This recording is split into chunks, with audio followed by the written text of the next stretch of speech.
Salam alaikum et bienvenue dans cette nouvelle vidéo de Décodeur Bipop. On fait le tour de l'actualité algérienne comme d'habitude et mondiale en quelques minutes. On va parler des dernières nouvelles sur l'affaire Djamel, de nouvelles innovations algériennes et on va finir par la vaccination dans le monde et surtout dans les pays du tiers-monde, voir comment ça se passe. Si vous êtes nouveau sur la chaîne, bienvenue à vous et je compte sur vous pour vous abonner et nous soutenir, vous connaissez la musique. Allez, on tarde pas et on commence. Alors aujourd'hui, on a du nouveau sur les récents drames qui sont passés en Algérie. Hier, le Haut Conseil de sécurité s'est réuni. Suite à ça, deux organisations classées terroristes ont été accusées d'avoir déclenché les feux dans la région de la Kabylie et d'avoir assassiné Djamel.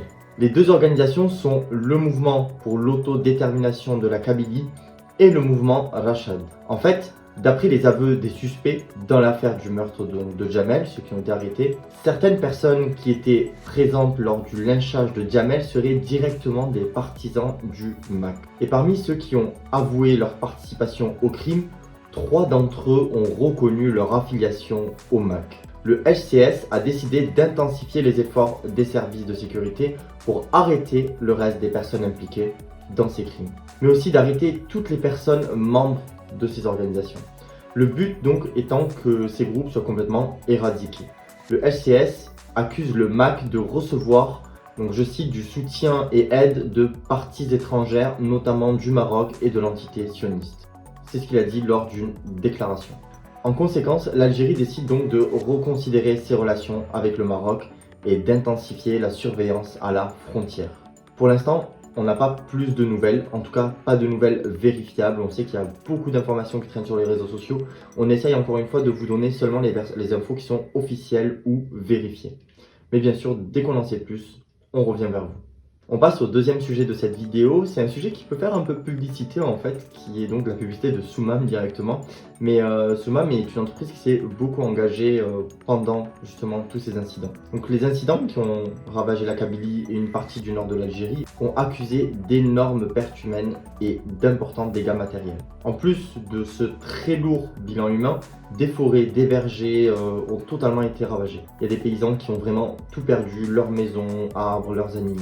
Le secrétaire de la wilaya de Tizi Ouzou, Miloud Fellahi, a indiqué qu'entre dimanche et lundi, il y a 832 exploitations qui ont été recensées et qui auraient tout perdu. Plusieurs initiatives ont été lancées par les citoyens, des entreprises et des personnes publiques pour rendre à la région toutes les couleurs, on va dire, qu'elle avait. Pour la reconstruction de la région, la laiterie Soumam s'est engagée pour sa part à aider les éleveurs touchés par les feux de forêt. Mais ce n'est pas la seule initiative lancée.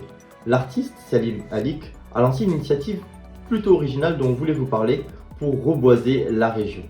L'initiative, c'est un arbre pour chaque citoyen. Il recueillera les arbres en fait de tous les Algériens donateurs à Tlemcen et les plantera à Tizi Ouzou. C'est une très bonne idée, on vous met donc les liens comme d'habitude en description. Merci à Salim mais aussi à toutes les personnes qui ont fait des dons et se sont portées volontaires pour aller aider ces régions pendant ces événements. Et puisqu'on est dans les initiatives, on va parler d'une autre initiative justement pour le sujet suivant. Et oui, on fait aussi des transitions incroyables chez Décodeur Bipop. Allez, on y va.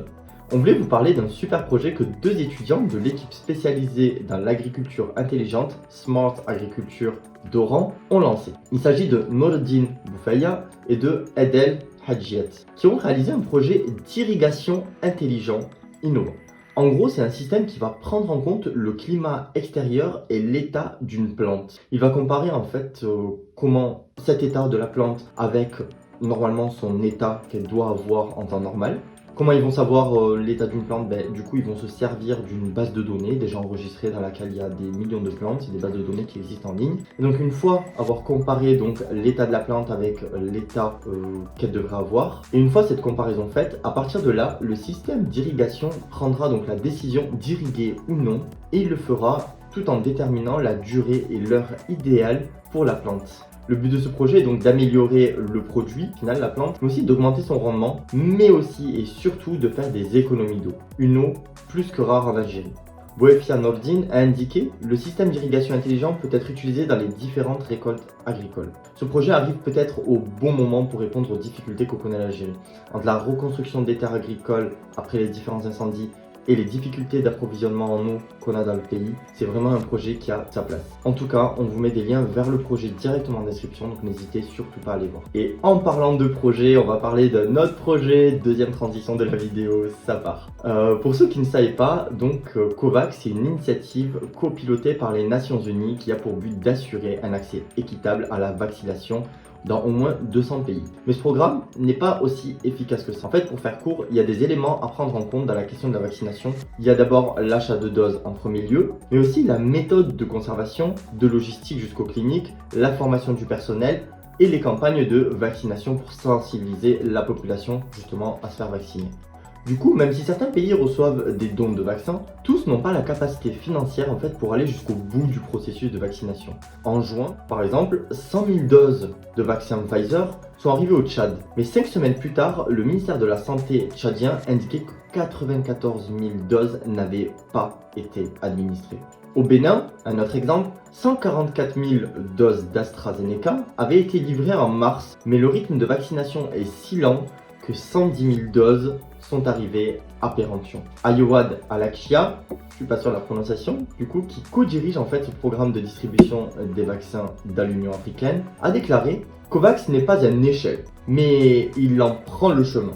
Nous n'avons vraiment pas le choix. COVAX doit marcher pour le bien de l'humanité tout entière. » Certains pensent que ce programme devrait être délégué davantage aux ONG humanitaires et aux organisations locales sur le terrain. Comme le professeur, par exemple, Marc Daiboul, qui a déclaré « Ils n'ont pas l'air de comprendre que tout centraliser est impossible. J'ai bien peur qu'ils ne se retrouvent avec beaucoup de doses de vaccins sur les bras. » Comment ce projet va avancer? Vont-ils changer de fusil d'épaule? On vous tient informé, bien évidemment, dès qu'on en sait plus. Donc voilà, c'est tout pour aujourd'hui, c'est même tout pour cette semaine en fait. Si cela vous a plu, comme d'habitude, on n'hésite pas à s'abonner pour nous soutenir et du coup recevoir des news comme ça au quotidien. Donc on fait à peu près une vidéo par jour, sauf le week-end. Et c'est pour ça que moi je vous dis en attendant, bon week-end et en début de semaine prochaine. Ciao!